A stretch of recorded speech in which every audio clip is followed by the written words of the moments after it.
Hello दोस्तों। तो आदि पुरुष को लेकर क्यों उठ रहे हैं इतने सवाल? देखकर लौट लौट रहे हैं लोग, दे रहे हैं किस तरह की प्रतिक्रिया, इसके बारे में हम बात करेंगे। तो मूवी तो शायद आप लोगों ने देख ली होगी, अगर नहीं देख ली है तो मैं बता रही हूँ आपको कि इस फिल्म को लेकर बहुत सारी कंट्रोवर्सीज चल रही हैं। करोड़ों रुपए की बजट वाली फिल्म में आदि पुरुष के रिलीज होते ही विवादों की बौछार लग गई है। सबसे ज्यादा विवाद रामायण के पौराणिक किरदारों के लुक और उनके डायलॉग्स को लेकर हो रहे हैं।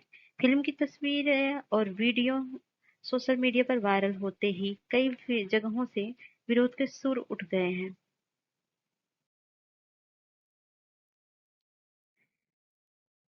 इन सारे विवादों पर बात करते हैं हम आगे। तो प्रशांत जी, प्रभास, सैफ अली खान, कृति सेनन जैसे बड़ा एक कलाकारों वाली फिल्म आदि पुरुष रिलीज होते ही कई विवादों में घिर गई है। किस बात पर सबसे ज्यादा आपत्ति जता रहे हैं लोग, इसके बारे में जानेंगे। फिल्म को लेकर यूं तो तमाम आपत्तियां जताई जा रही हैं, लेकिन मुझे लगता है कि इसको जो सबसे कमजोर पक्ष है वो है कहानी के लेवल पर।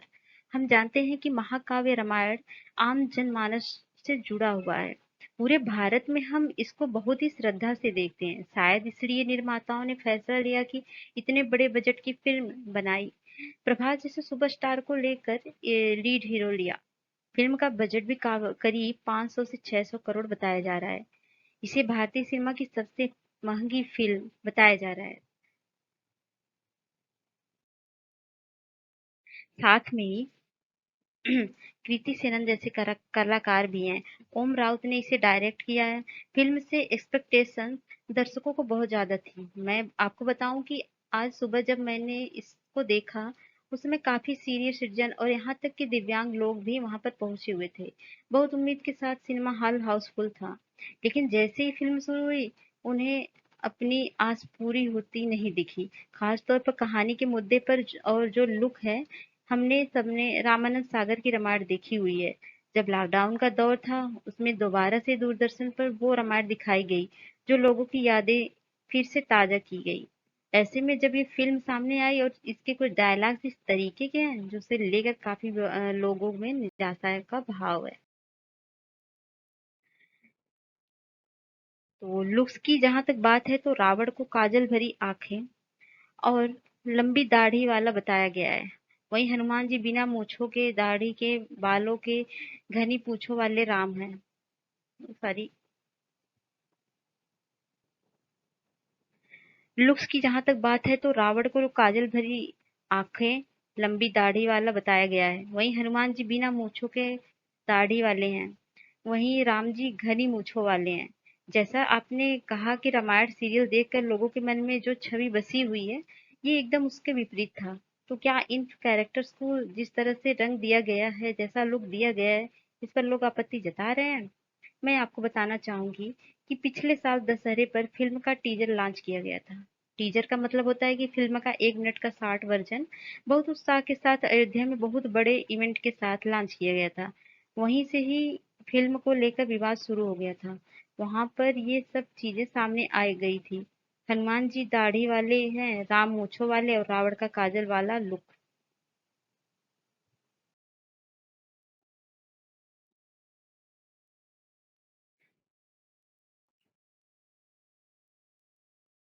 फिल्म की पहले रिलीज इस साल जनवरी में होनी थी, लेकिन उन्होंने उसे टाल दिया। जून तक के लिए 6 महीने का उन्होंने वक्त मांगा। उन्होंने बहुत दावे किए कि हम फिल्मों को दर्शकों की उम्मीदों के हिसाब से बदल देंगे। कहा यह भी जा रहा था कि फिल्मों का बजट तो 500 से 600 करोड़ हो गया है। ये इस वजह से हुआ कि वीएफएक्स पर और ज्यादा खर्चा किया गया। फिर उन उम्मीदों को साथ में लेकर जो उन्होंने बदलाव किया, उसके हिसाब से इसका ट्रेलर लॉन्च किया गया। मगर रावण का लुक इस बार छुपा लिया।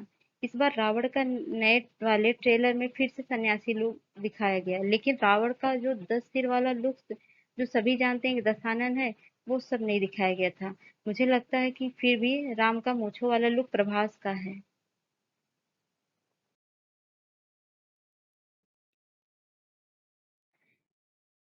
वो पैन इंडिया स्टार है, उसकी स्टार अपील है। बाहुबली में लोगों ने उसकी बहुत पसंद किया था, उसे लोगों ने एक्सेप्ट कर लिया। हनुमान जी का लुक भी ठीक है, सामने आया था।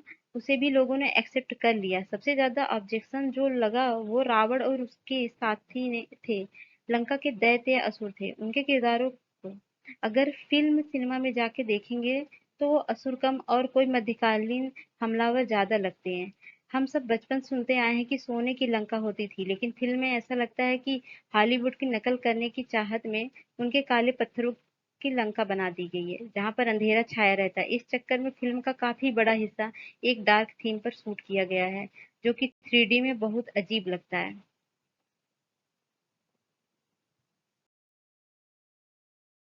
फ़िल्म के डायलॉग्स को लेकर भी का बहुत चर्चा हो रही है। लोगों ने कहा है कि ये भावनाओं से खिलवाड़ है, खासकर हनुमान जी का लंका दहन के समय जो डायलॉग है। मुंतशिर जो बहुत अच्छा लिखते हैं, उन्होंने ऐसा कैसे लिख दिया? लोग आरोप लगा रहे हैं कि एकदम टपोरी भाषा का इस्तेमाल हुआ है। आप सही कह रहे हैं। जब फ़िल्म के टीज़र को लेकर विवाद हुआ था, तब मुतंसिर ने ही सामने आकर कहा था कि आप समय दीजिए और मैं आपको निराश नहीं होने दूँगा। बड़े-बड़े दावे किए गए थे। लेकिन फ़िल्म को देख के वाक़ई बहुत चलताऊ भाषा का इस्तेमाल किया गया है। उन्हें रामायण कहना तो बहुत ही हँसी का पात्र होगा। वैसे जो लैंग्वेज ऐसी लगती है जैसे मुंबईया है। जब सीता माता से मिलके हनुमान जी लौटते हैं, तो राम जी के पास जाते हैं। तो राम उनसे पूछते हैं कि रावण से आपकी क्या बात हुई? तो उन्होंने कहा कि हमने उनसे कह दिया कि अगर हमारी बहनों को हाथ लगाओगे तो हम तुम्हारी लंका लगा देंगे। अब आप सोचिए, इस तरह की लैंग्वेज का इस्तेमाल किया गया। ये तो नमूना भर है। फ़िल्म में कम से कम 5-7 ऐसे आपत्तिजनक डायलॉग हैं। जब पहले टीज़र रिलीज़ हुआ था तब भी विवाद हो गया था। तो ये इस तरह की बातें जानबूझकर फ़िल्म में डाली गई हैं। इस तरह के डायलॉग जानबूझकर लिखे गए हैं ताकि चर्चा में आए और फ़िल्म का क्रेज़ बढ़े। फ़िल्म निर्माताओं की तरफ से अभी तक कोई जवाब नहीं आया है विवादों पर। तो फ़िल्म निर्माताओं की ओर से भी इस बारे में कुछ नहीं कहा गया है। जब हमने इस बारे में फ़िल्मी दुनिया में और जानकारी हासिल की तो पता चलता है कि पिछले साल अक्टूबर में दशहरे के मौके पर इसका टीज़र लॉन्च किया गया था। उस वक़्त फ़िल्म काफ़ी हद तक तैयार हो चुकी थी। उस समय जो लुक्स दिए गए थे, उन पर लोगों की तरफ से कोई प्रतिक्रिया अच्छी नहीं थी। तब अपने मतलब 100 करोड़ खर्च करने की भी लुक्स को चेंज किया गया था, लेकिन अब तक डायलॉग की बातें नहीं की गई थी। अगर अब भी बदलना चाहेंगे तो पूरी फ़िल्म बदलनी पड़ जाएगी। फिर तो पता नहीं उसका बजट 2 गुना होगा या 4 गुना होगा। मुझे लगता है कि इसके लिए मेकर्स ने चीज़ों को ऊपर से पॉलिश भर किया है। उन्होंने सोचा धर्म की भावना में इस तरह से फ़िल्म अगर आगे बढ़ जाएगी तो अच्छा है। आदिपुरुष इमोशनल टॉपिक है और उन्होंने पहले घोषणा की थी जहाँ पर भी राम कथा होती है, हनुमान जी आते हैं और सभी थिएटर में एक सीट आरक्षित की गई थी। मुझे लगता है कि उन्हें लगा कि इस तरीके से लोगों को देखना पसंद करेंगे और लोग इमोशनल ब्लैकमेल होके मूवी देखने जाएँगे, लेकिन ये तो उल्टा ही हो गया। अभी तो पहला दिन है, तभी इतना विवाद हो गया, पहला दूसरा दिन है, लेकिन आगे चल के लग रहा है विवाद और बढ़ेगा और सुन रहे हैं कि नेपाल में पहुँच गया है जहाँ पर सीता माता को भारत की बेटी कहा गया था और नेपाल का ये कहना है कि माता सीता तो वहाँ की हैं। अब क्या होगा आगे चल के देखते हैं डायलॉग पे भी काम होगा या फिर क्या होगा। बिल्कुल सही कह रहे हैं नेपाल में इसको लेकर विवाद हुआ है इसमें भारत की बेटी बताया गया है, लेकिन नेपाल का कहना है कि ये माता सीता वहाँ की हैं। तो नेपाल में शो चलने पे मतलब कंट्रोवर्सी चली है और उसको स्टॉप कर दिया गया है।